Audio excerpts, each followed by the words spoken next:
Bienvenidos a una nueva edición de Cuarto Intermedio. Roque, bienvenido. Buenas tardes, Gonzalo, bienvenido. Otra edición más del programa. Y esta semana cumplimos un feriado muy importante, una fecha muy cara para los salteños y para los argentinos, la batalla de Salta, ¿verdad? Sí, sí, un hecho heroico que engrandece a nuestro país y sobre todo a nuestra provincia. Y donde es protagonista una figura, un prócer, abogado, militar, porque las circunstancias se lo exigieron, pero de formación académica, un intelectual, un abogado que es Manuel Belgrano.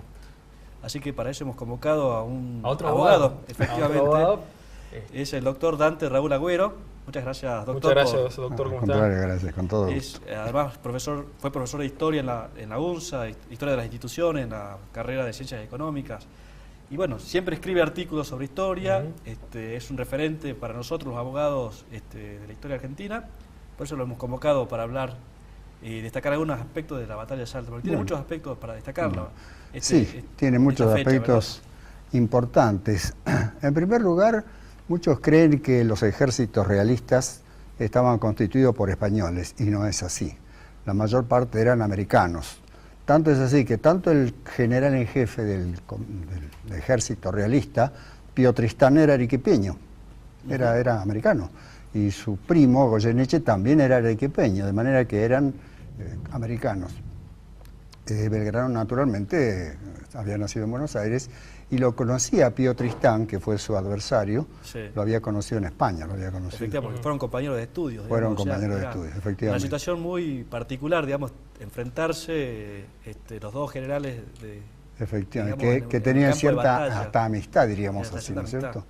Por eso es tan importante destacar los gestos de Belgrano, ¿no? Los gestos de generosidad, De ese punto quisiéramos hablar sobre todo, digamos, cuando se vence la batalla, la famosa capitulación generosa que hace Belgrano, pero digamos, ¿cómo es el desarrollo de la batalla y los días previos, digamos, porque hay fechas claves como el juramento de la bandera? Efectivamente, sí.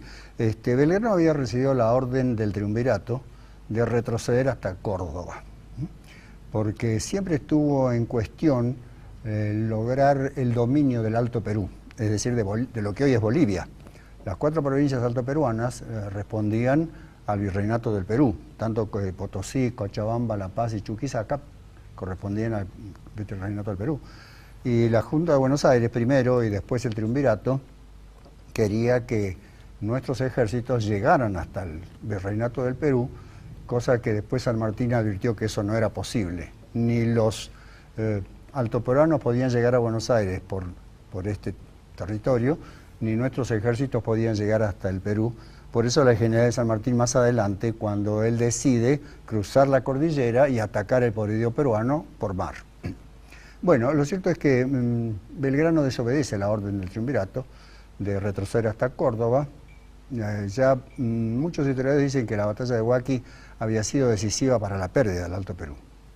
Belgrano había retrocedido con su ejército, un ejército desmoralizado, un ejército indisciplinado, con gran número de deserciones, pero claro, Belgrano tenía un sentido de la organización y de la disciplina muy grande, y por lo tanto pudo recomponer estos restos del ejército y dar primero la batalla de Tucumán el 24 de septiembre del año 12.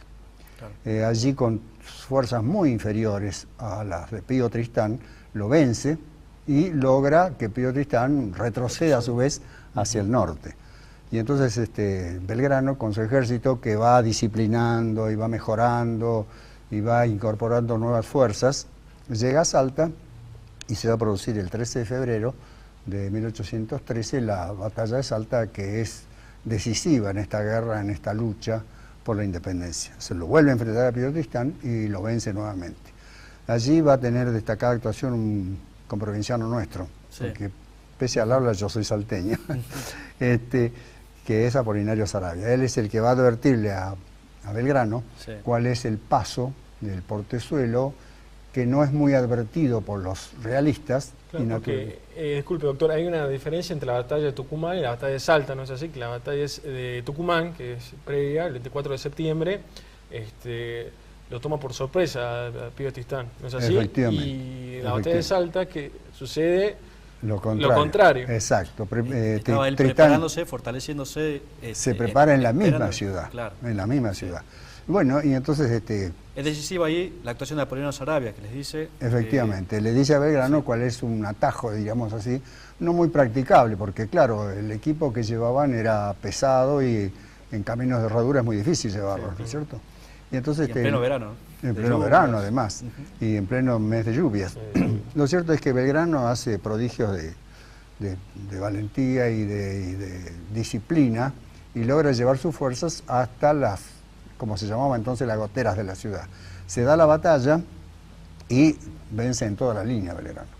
Tanto es así que los realistas tuvieron alrededor de 400 y pico de muertos, Sí. 17 oficiales de alta graduación presos, todo el parque y toda la artillería cayó en poder de los criollos, de los Así es. republicanos, llamémosle así. Ujú. Bueno, y Pío Tristán tuvo que llevar sus fuerzas nuevamente hacia el norte, hacia las provincias altoperuanas. Así es. Es ahí donde queríamos destacar algo que conversamos ya hace un Sí. rato, y que es la generosidad de Belgrano cuando... Al momento de la capitulación. ¿no? Exacto. Cuando Así es. capitula Pío Tristán, Belgrano le permite a los hombres de Pío Tristán retirarse con honor, pero prestando juramento de que no van a volver a tomar las armas contra los ejércitos patriotas. Doctor, justo bueno, esta batalla que hay en época de vacaciones para los chicos, que es cuando uno más echa raíces, ¿no es cierto?, respecto a los conocimientos, y quizá muchos alumnos tengan más idea respecto al cruce de San Martín de los Andes que la propia batalla de Salta. Efectivamente. Ignoran la importancia que tiene esta Así batalla. es. ¿Usted podría Así es. categorizar, si armáramos un ranking, ¿no es cierto?, de batallas americanas, la batalla de Salta se la podría poner en qué lugar destacado? Y entre una de las primeras, yo creo. Yo creo que una de las primeras. Porque la batalla de Salta permitió que nuestros límites no fueran más hacia el sur. Claro, o sea, fue decisiva en el Es contexto decisiva. de la guerra de la independencia. Es digamos. decisiva, es decisiva. Tanto es así que después Güemes va a lograr mantener esta frontera, y ya cuando en el año 25 se constituye la República de Bolivia con las 4 provincias altoperuanas, bueno, eso ya se da por perdido ya en la época de la segunda presidencia de Rivadavia. Pero la batalla de Salta pienso yo que es decisiva por ese motivo, ¿no? Porque nuestra frontera llega hasta donde actualmente es. Así es. Usted hablaba de la generosa capitulación recién, digamos, bueno, es conocida, digamos, la decisión de Belgrano de enterrar a todos bajo la misma cruz, ni vencedores Exacto. ni vencidos, porque eran convencidos de que, en definitiva, lo que se derramaba era sangre americana, digamos, Exacto. de uno y del otro lado. Exactamente. Y de la liberación de presos, porque, digamos, o sea, no hubo presos, No hubo presos. de guerra, digamos. No hubo presos. Y es una de eso las pocas... le acarreó consecuencias negativas a Belgrano en Buenos Aires. ¿Qué decían en Buenos Le Aires? acarrea consecuencias negativas porque el gobierno entendió que el hecho de liberar presos, como lo hizo Belgrano, y tomarse determinadas Porque atribuciones, no era usual. claro, era propio del gobierno central y Claro. no de un comandante en jefe vencedor, ¿verdad? Sí. Pero de todas maneras Belgrano para nosotros es una figura paradigmática realmente, Sí. ¿no? Creemos que Belgrano es una de las grandes figuras junto con San Martín de nuestra emancipación.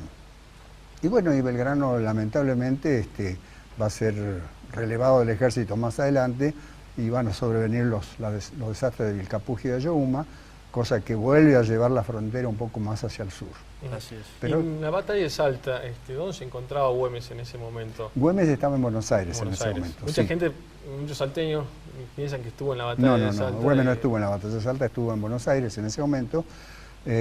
Pero acá, digamos, los más destacados, además de Belgrano, deben haber sido Forest, Dorrego, Warnes y otros generales que hicieron prodigios de valor realmente, ¿no? Así es. Y la actuación de Apolinar Saravia, usted destacaba que fue quien guió al ejército. Exacto. Y también se introdujo en la ciudad disfrazado de aborigen y vendiendo leña para saber la ubicación de los realistas. Efectivamente, digamos. así Tiene es. Notas realmente de coraje Sí. y de color en esta Realmente. batalla. Un poco también más práctico, ¿no? Por ahí uno quiere saber cuánto duró la batalla en sí, cuánto tiempo, si fueron días, un día. No, fue un día más o menos, unas cuantas horas, digamos así, sí. Unas cuantas horas, pero ahí me parece a mí que, claro, es muy fácil decirlo ahora, ¿no? Claro, Que sí. Pío Tristán cometió errores muy graves, ¿no? Sí. Un ejército que se defiende nunca es vencedor. Y él trató de defenderse en la ciudad, Sí. hacerse fuerte en la ciudad y así le fue, ¿no? La participación de las mujeres salteñas en la batalla de Salta.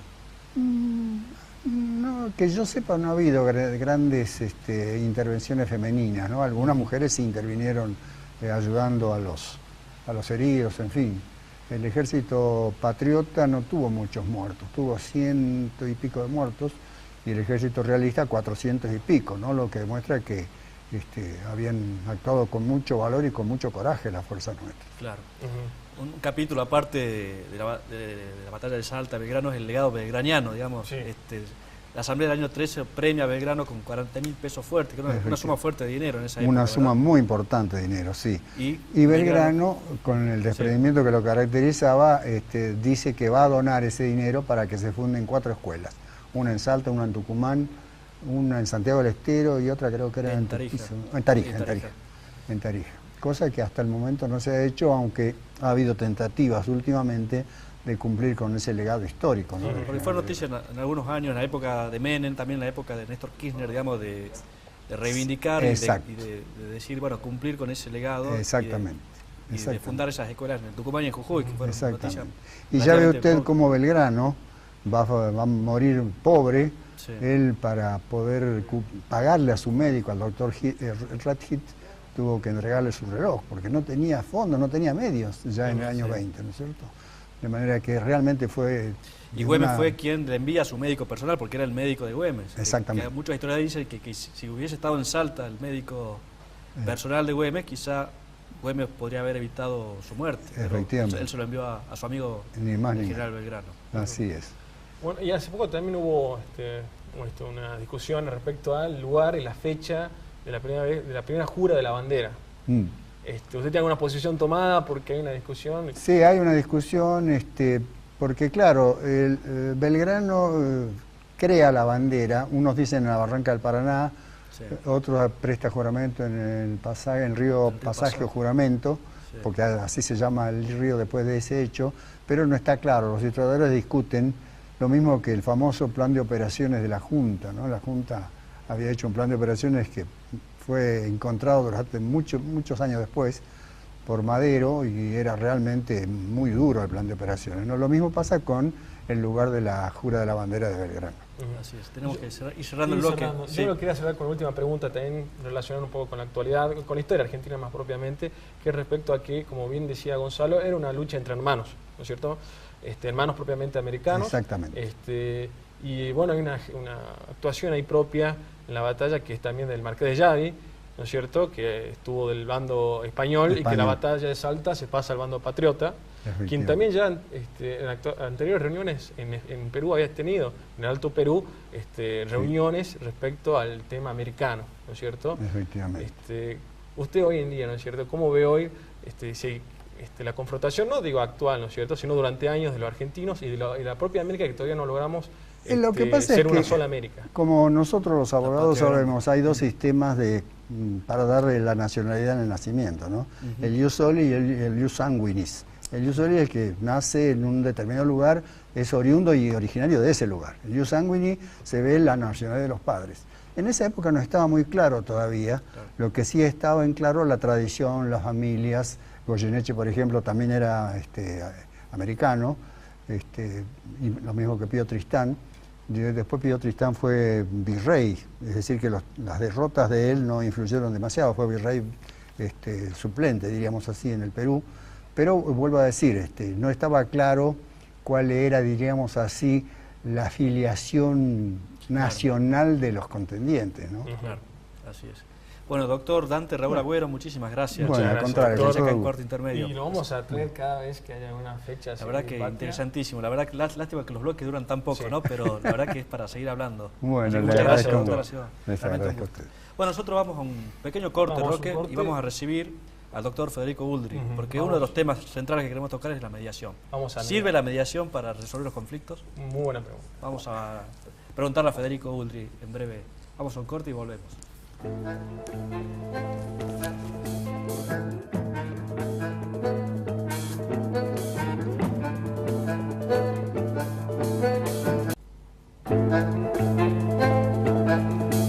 Seguimos acá en Cuarto Intermedio, Roque. Segundo bloque. Había una pregunta pendiente en el aire, que era si la mediación sirve como para resolver los conflictos.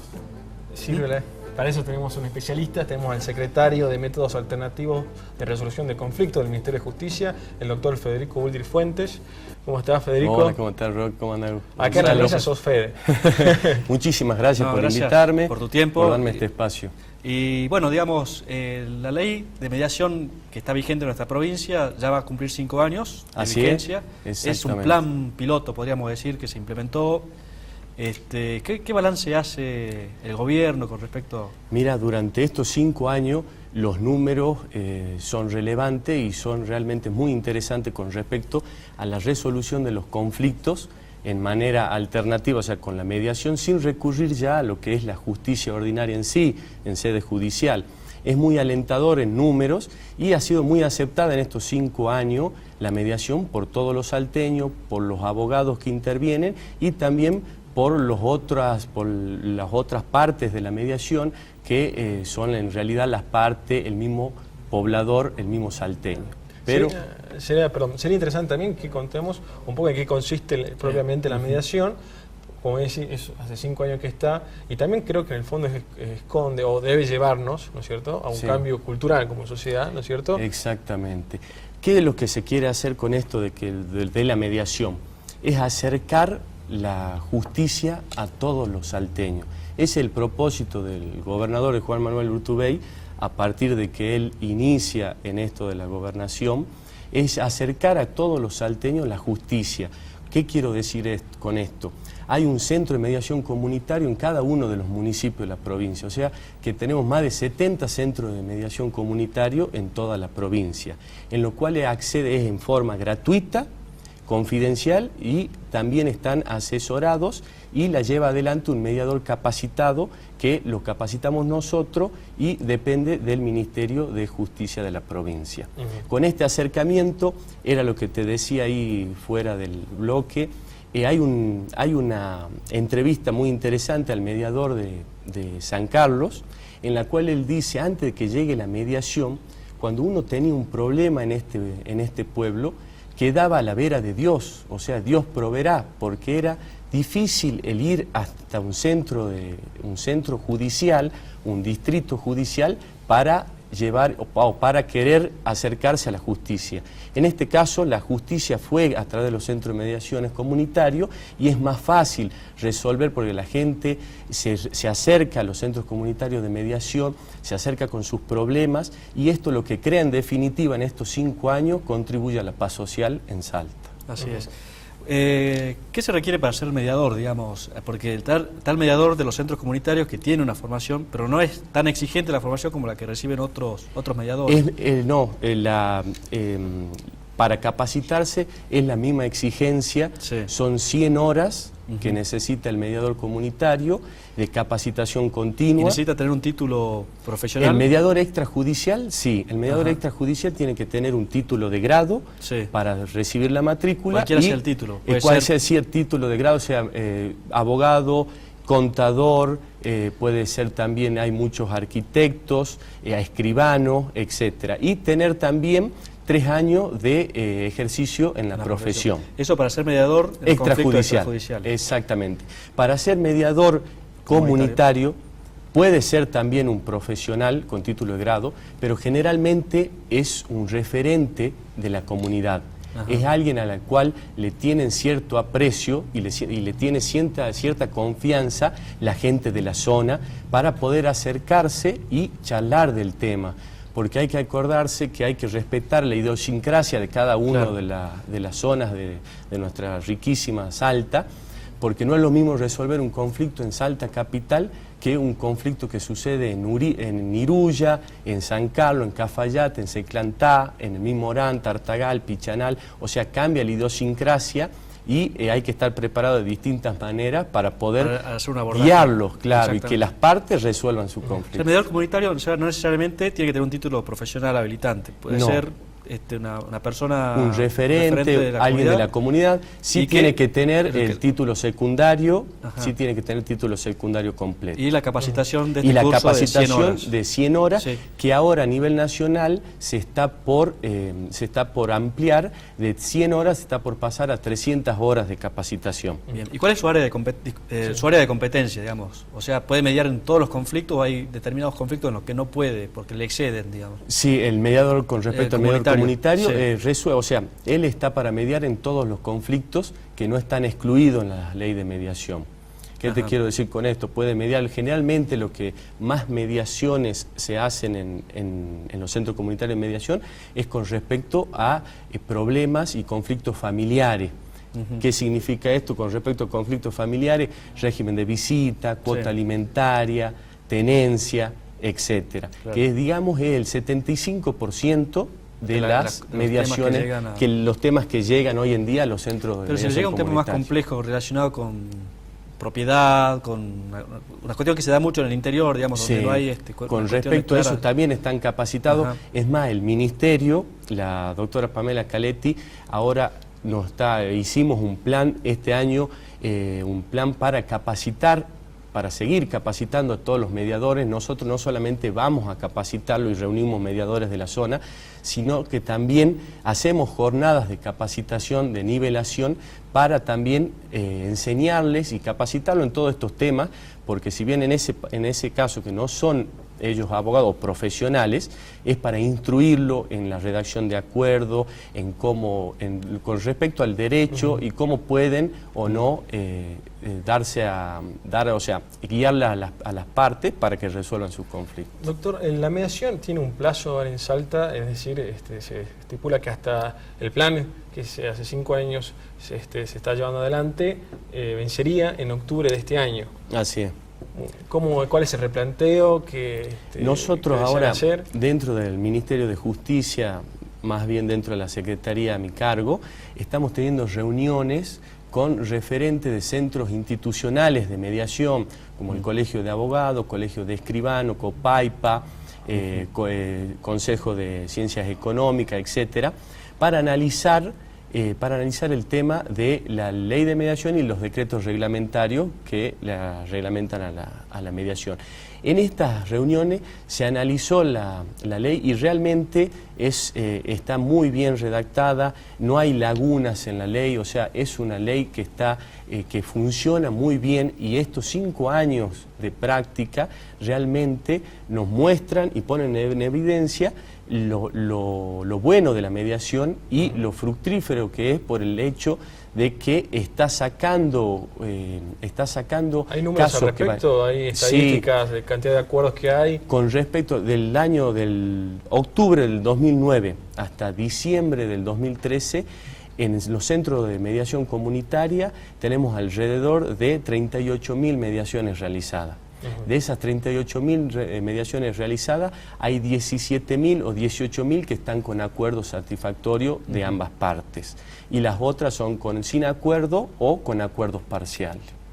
Y dentro de la extrajudicial tenemos más de 10.000 mediaciones extrajudiciales, que son los centros privados de mediación, y también de los 10.000, 11.000, tenemos unos 4.500 que son con acuerdos satisfactorios. La mediación prejudicial exige la presencia de las partes, ¿no es cierto?, para que se avengan, para que den una oportunidad al diálogo, ¿no es así? Así es. Tiene que estar con asesoramiento letrado obligatorio.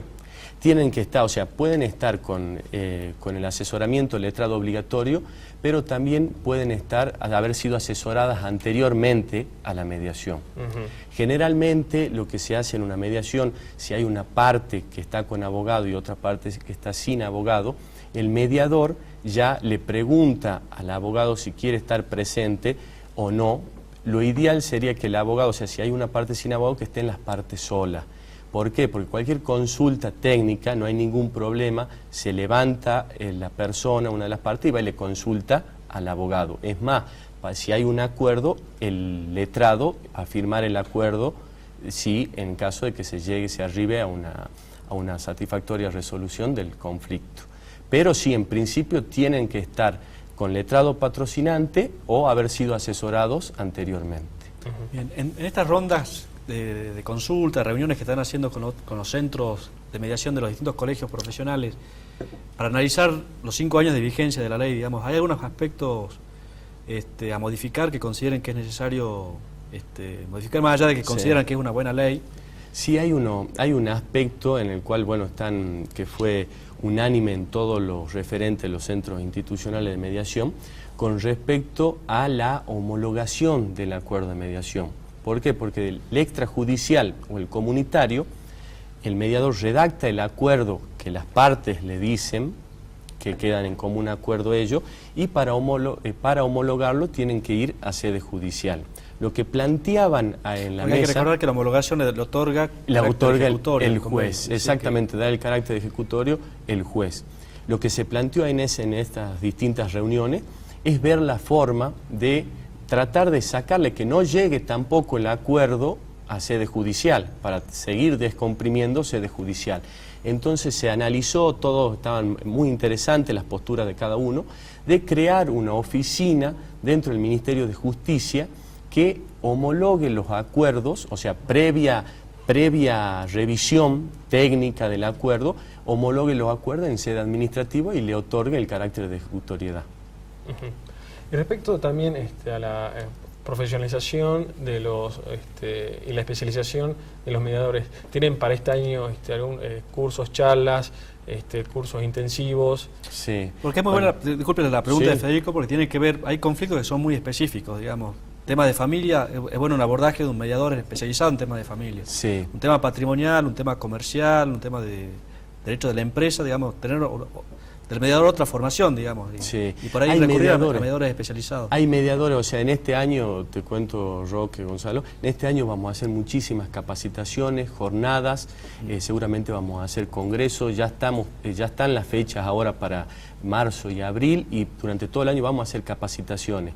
Y los mediadores van eligiendo en qué capacitarse. Generalmente durante estos 5 años es una especie de mediación clínica, la que hicieron los mediadores extrajudiciales, le recibían todos los conflictos que se le acercaban. Pero ya estoy seguro que a partir de esto que pasa en estos 5 años, ya hay gente que se está especializando, hay mediadores que ya se están yendo para alguna rama específica, como lo es familia, daño y perjuicio en accidentes de tránsito, etcétera. Yo creo que con el correr del tiempo vamos a comenzar a ver las especialidades dentro de la mediación y cada uno se va a inclinar para uno o para otro. ¿Existe un relevamiento comparativo entre Salta y el resto del país? Sí, justo le contaba ahí a Gonzalo, en diciembre del año pasado estuve en un congreso de Red Federal de Mediaciones Comunitarias, y en el cual una vez que yo terminé de exponer, estaban los referentes y funcionarios y también de organismos de ONG de distintas partes del país, estaban muy realmente sorprendidas con Salta, porque Salta es pionera a nivel de la mediación y también es pionera a nivel de mediación a distancia en toda Latinoamérica.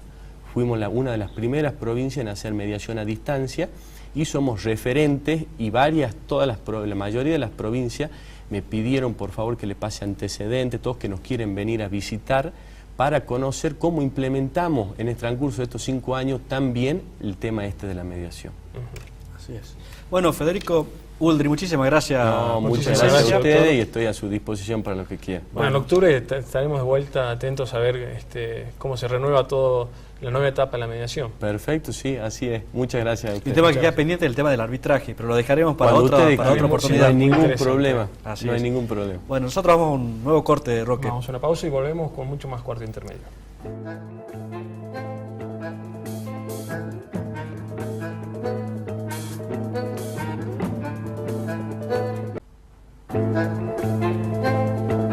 Tercer bloque de Cuarto Intermedio, Roque. Seguimos adelante. Hoy también nos visita una comisión. Siempre tratamos de traer comisiones del Colegio de Abogados. Hoy nos visitan de la Comisión de Padrinazgo. Es una comisión muy interesante porque, digamos, tiene que ver con la solidaridad entre colegas. Digamos, el colega recién recibido que sale de la facultad con mucha bagaje teórico, pero con poca práctica. Entonces dice, ¿qué hago ahora? Me recibí, salí de la facultad, ¿cómo ejerzo la profesión? Para eso hay una comisión específica. Y ¿sí? está el encargado, quien nos honra con su presencia, el doctor Mario Fernando Lamas. ¿Cómo está, Fernando? Muy buenas tardes. Buenas tardes. Ese es el espíritu de la comisión de padrinazgo, digamos, orientar. Sí, bueno, gracias por la invitación. No, por favor. Y hago propicia la ocasión para dar a conocer la existencia de esta comisión dentro del colegio, que como bien lo dijiste, tiene que ver con el acompañamiento que se dispone para el profesional que recién se recibe y que recién empieza en esta carrera, ¿sí? En la carrera de la abogacía. Bueno, la comisión se llama Comisión de Padrinazgo, Sí. ¿sí? Y la cual yo soy el coordinador de esa comisión. Yo hace 2 años que estoy como coordinador. Antes estaba la doctora Susana Maidana y a su vez después, antes existían otras, la doctora Carriquiri, Así es. la que estaba como coordinadora. Creo que ella es la que da inicio con la comisión. Así es. ¿Sí? Y en estos 2 años, sí, va adelante. Gonzalo, en estos 2 años, ¿no es cierto? ¿Cómo es tu experiencia, cómo es tu visión respecto al joven profesional que va ingresando a la calle, ¿no es cierto? Como nosotros decimos con cariño, ¿no? Sí. Lo que se puede percibir es como todos, creo que todos hemos vivido esta experiencia, en más o en menor. No todos tienen la suerte de tener un familiar o tal vez un amigo que esté ejerciendo la profesión, y entonces esta es la comisión propicia como para que se acerquen. Y te explico más o menos en qué consiste. Es decir, el problema no es un problema de teoría, ¿sí? Sino el problema de práctica, tal vez. Claro. De la práctica en sí tribunalicia. Exacto. Es decir, no es que no sepa el Código Procesal, sino que es decir, cómo Aprender a se manejan los redactar la juzgados. demanda con Exacto, es decir, qué es lo Sí. que más o menos. Es decir, casualmente lo que consiste esta comisión es de tener la posibilidad de que profesionales de más de 15 años en el ejercicio acompañen al joven profesional durante su primer año de ejercicio. Claro. ¿Sí? En su momento era comisión de padrinazgo, ¿sí? Es decir, se designaba un padrino que tenía que reunir ciertos requisitos y muy importantes, como por ejemplo no tener sanciones, Claro. es decir, disciplinaria. El padrino, estamos hablando, ¿sí? Es decir, que no tenga sanciones en su ejercicio y bueno, y sobre todo es decir que tenga cierta experiencia en la materia o en lo que quiere ejercer el nuevo profesional. Pero la comisión lleva un registro de Llevamos un quienes se registro. postulan como padrinos. Sí, nosotros en realidad lo que hacemos es invitamos Ujú. a aquellos profesionales que sabemos que tienen más de 15 años a formar parte de esta comisión y los invitamos digamos, en el acompañamiento que te estoy explicando. Sí. Y bueno, o sea, a través de una nota, ¿sí? Y ellos nos manifiestan si es que están o no de acuerdo, es decir, en brindar esa posibilidad. Y ahora te explico qué modificación grande hubo. Bien.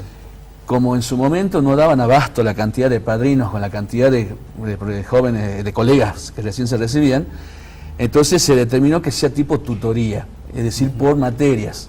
Estamos hablando de profesionales que tienen vasta experiencia, suponte en penal, en civil, en laboral. Claro. Y entonces se elabora un listado con la especialización del colega de más de 15 años.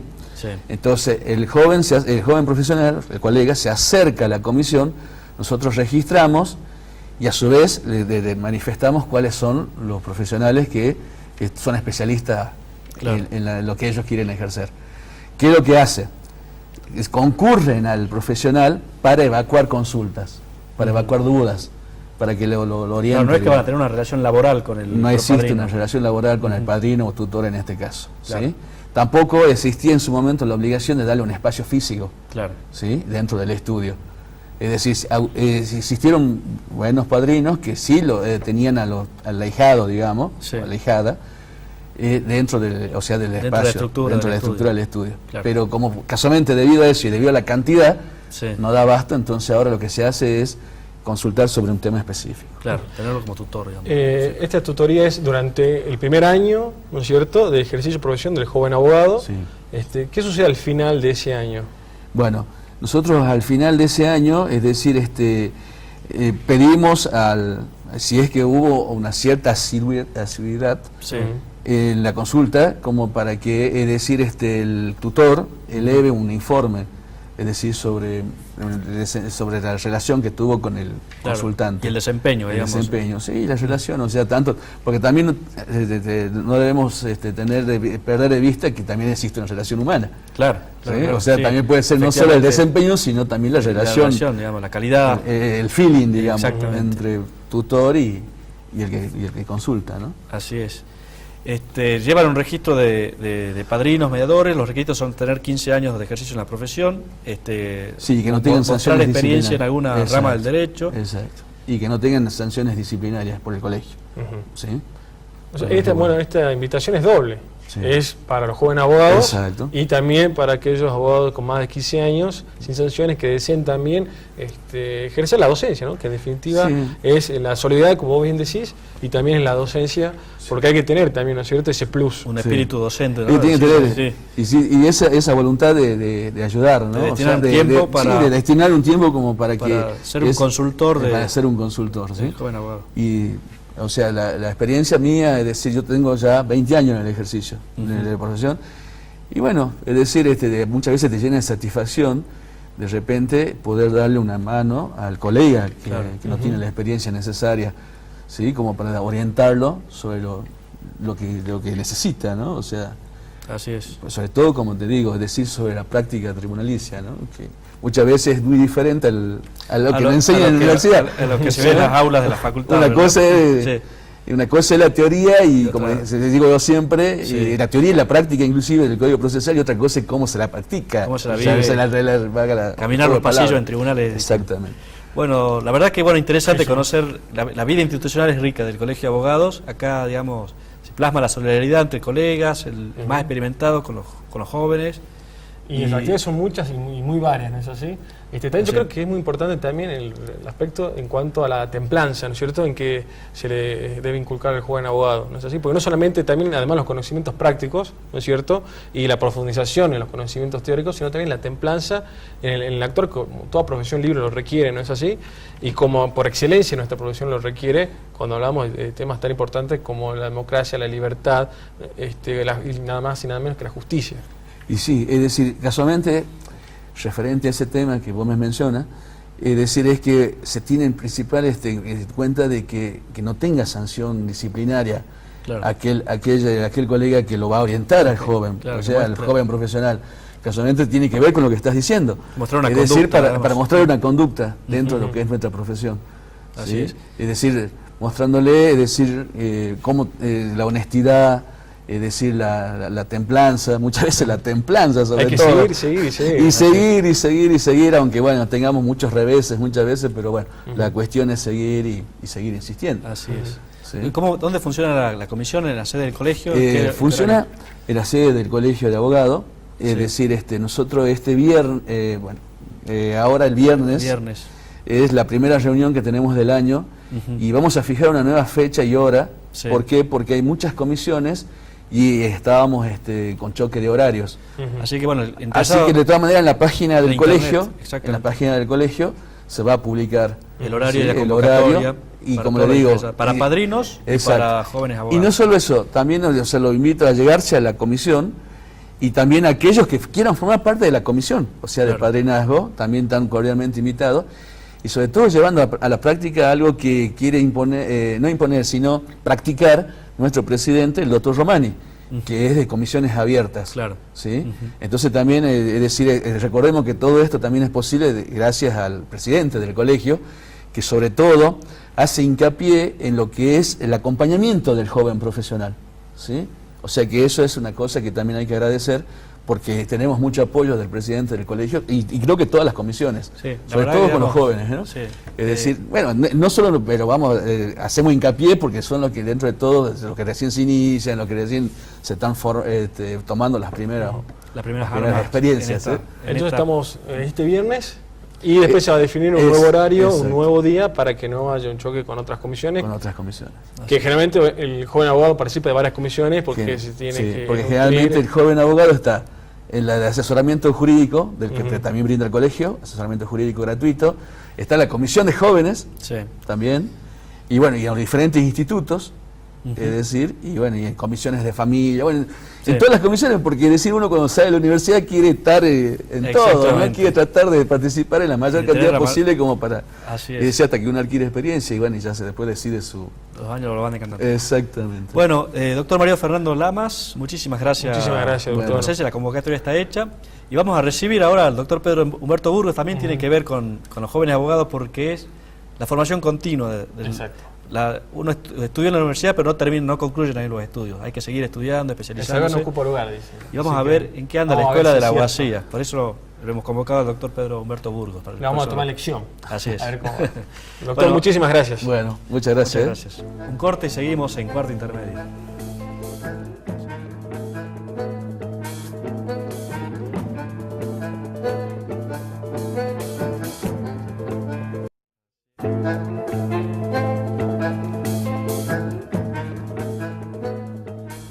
Seguimos en Cuarto Intermedio, Roque. Último Y vamos, bloque. habíamos anunciado ya a nuestro Sí, invitado. sí. Está Con con bombos y nosotros. platillos. Está Pedro Humberto Burgos. ¿Cómo está? Un amigo de la casa. Muchas gracias por la invitación una vez más y bueno, muy Así contento de es. estar en el programa. Muchas gracias. Muchas gracias. Bueno, la Escuela de la Abogacía está lanzando su año académico, su programa para este 2014. Sí, ya hemos lanzado la publicidad y bueno, era la idea acercarnos al matriculado, al abogado en general, digamos, para poner en conocimiento cuáles son los cursos anuales de este año de la Escuela de la Abogacía para graduados. Este año también se van a repetir los cursos de procesal civil, de procesal penal, de familia y vamos a incorporar también lo que es derecho administrativo y política criminal.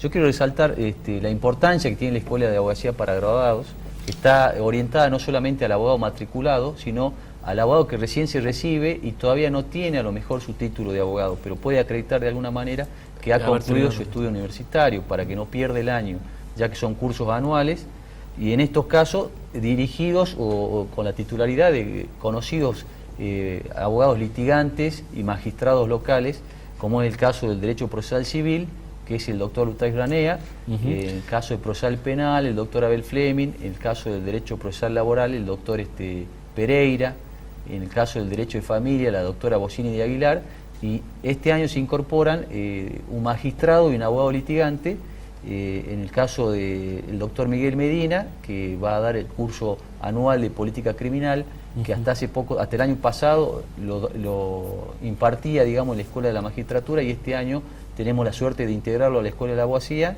con este curso, y también un curso anual de Derecho Administrativo, que está a cargo del doctor Gabriel Chiván, que es una muy buena noticia, y también le damos la bienvenida al doctor Gabriel Chiván, ya que de hace muchos años se ha dejado de dictar este curso, y como sabemos todos, es tan importante para el ejercicio profesional. Ya la oferta académica es bastante amplia, digamos, abarcan, por lo que acabas de comentar, muchas ramas y realmente con gente de prestigio, digamos. Lo nombrabas a Lutay Franea, procesal civil, digamos, es un eminente catedrático, autor de libros que editan editoras nacionales y que es de obligada consulta de todos los abogados, digamos, ¿verdad? Exactamente, Así que sí, realmente tenemos- es un lujo y hay que aprovechar, digamos, esta servicio, esta oferta que da el colegio. Exactamente, y el valor de las inscripciones es muy accesible porque pensamos mucho en los jóvenes abogados que tienen que tener sus primeras herramientas para el ejercicio profesional, sus primeras Porque es un- discusiones doctrinarias, Sí. digamos, para encarrilar, digamos, cuál es el caso que se le plantea, ¿no? Sí, el curso es anual. El curso es anual, Y- algunos cursos, por ejemplo, penal y civil, Sí. es de asistencia semanal. Ajá. El resto de los cursos es de asistencia quincenal. Claro. Y se realizan parciales y exámenes finales, pero exámenes finales a los fines de que se pueda presentar un caso en Claro. algunas situaciones, digamos, se expone algún tema, pero lo importante de esto es que ellos puedan adquirir los conocimientos para el ejercicio profesional, ¿no? ¿Y cuánto es la inversión mensual que tiene que hacer el que...? No se abona inscripción, sino Sí. solamente el mes en curso, y es Sí. de 230 pesos por mes. Bien. Que se pueden inscribir en el Colegio de Abogados o en el box de Ciudad Judicial y también en las delegaciones del interior para que puedan concurrir después acá en Salta a los cursos anuales.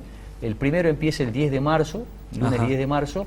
¿Y cuál es el curso que empieza El el 10 de primero marzo? que empieza es el de Derecho Procesal Penal con el doctor Sí. Abel Fleming. Ujú. El lunes es Procesal Civil, el martes es Procesal Penal, el miércoles 13 de marzo empieza Derecho Procesal Laboral con el doctor Pereira, jueves empezaría el doctor Miguel Medina Sí. Y la semana siguiente, miércoles y jueves, va a haber derecho administrativo con el doctor Gabriel Chiván, y el jueves siguiente familia con la doctora Bocini de Aguilar. ¿En qué lugar se va a realizar las actividades? Se realizan en el Salón de la Caja de Abogados, en Sarmiento, esquina General Güemes, un lugar muy cercano para todos los colegas, y en distintos horarios. Hay horarios a las 5 de la tarde o a las 19 horas, digamos. Cuestión que después puedan retomar el estudio o terminar el estudio y después concurrir a clase. ¿Cuál es su experiencia en todo este tiempo que están desarrollando adelante? Las recomendaciones que algunos colegas le hacen y las satisfacciones que también obtuvieron del año pasado. Bueno, realmente tenemos una situación muy favorable, digamos, en cuanto al desarrollo de la escuela en sí, porque hoy podemos concretar una agenda académica de 5 cursos anuales. El año pasado logramos también la misma cantidad de cursos, pero no con esta diferentes fueros, digamos. Se habían repetido 2 cursos de procesal penal y 1 de derecho constitucional. Y acá agregamos dos nuevos perspectivas del derecho para poder ejercerla con mayor conocimiento de la situación. Y bueno, la experiencia es muy positiva porque el año pasado logramos también llegar a METAM con un curso de procesal penal que va a terminar este año. Claro. Empezó a mitad del año pasado y empieza este año. Y tenemos la posibilidad de repetir esa experiencia con el curso de procesal civil, también de carácter anual, en alguna delegación del interior que estamos tratando de obtener, digamos, las opiniones de los colegas del interior y los delegados del Colegio de Abogados para poder concretar ese curso. Creeríamos que sería METAM. Claro, es importante eso, acercar la oferta académica al interior, digamos, no siempre tiene que ser capital. Esa digamos. es la idea, Sí. sin duda alguna, que es un desafío muy grande y trabajando, por supuesto, en este proyecto piloto de las clases a distancia, ¿no? A través del sistema web o a través de la página del Colegio de Abogados, que estamos trabajando conjuntamente con el Colegio de Abogados. Eso también va a ser también para tener un archivo con toda la doctrina que se comparta, ¿no es cierto?, con todas las clases que se lleven adelante. Va a ser bastante interesante para que no solamente sea una clase que se realice y que quede en el aire, ¿no es cierto?, en la memoria de aquellos que tomaron nota, sino también en un soporte digital. Exactamente. La idea final es esa, que estén grabadas las clases y que puedan hacer consultas a través de la página web.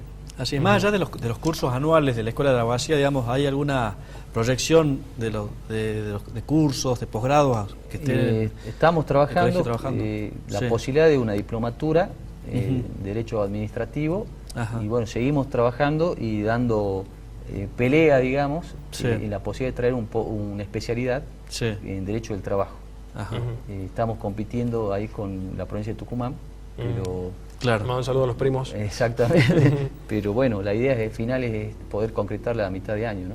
Bien. ¿Y cómo puede ser todos aquellos colegas que se quieran acercar para colaborar con la Escuela de Magistratura o también para formar parte de ella y asistir a las clases? Sí, a partir de este año vamos a organizar, digamos, unas reuniones con todos los colegas que asisten como alumnos para poder coordinar una comisión, que son quienes van a poder ser delegados en distintos cursos para poder atraernos las críticas u opiniones para poder ir mejorando, ¿no? A partir de este año lo vamos a implementar. Seguramente en cada uno de los cursos vamos a determinar el día que se puedan reunir ellos, digamos, para que no entorpezca, digamos, el desenvolvimiento de sus estudios jurídicos. Así es. Por lo pronto que se acerquen al Colegio de Abogados hasta el 10 de marzo. Hasta el 10 de marzo se pueden inscribir y el costo es 230 pesos por mes. Perfecto. Bueno, doctor, ya que lo tenemos acá también queremos aprovechar. Ayer fue el feriado del 20 de febrero. Usted es miembro y presidente del Instituto de Derecho Laboral del Colegio de Abogados de Salta, el doctor Norberto Centeno. ¿Cómo se paga, se factura, cómo se paga? ¿Cómo se paga? Pues son feriados nacionales y los feriados provincial. provinciales tienen un régimen distinto. Exactamente. Bueno, siempre la discusión es con respecto a los feriados provinciales, ¿no? Porque la Ley de Control del Trabajo ha establecido el régimen para el feriado nacional, que si es un feriado nacional, es un feriado obligatorio, por lo tanto el trabajador no está obligado a prestar tareas. Y en el caso que lo prestare, voluntariamente, el empleador debe pagarle el doble de la jornada.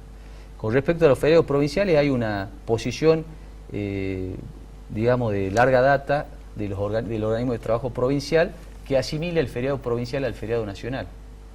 Por lo tanto, el que trabaje en feriado provincial, el empleador deberá pagarle doble.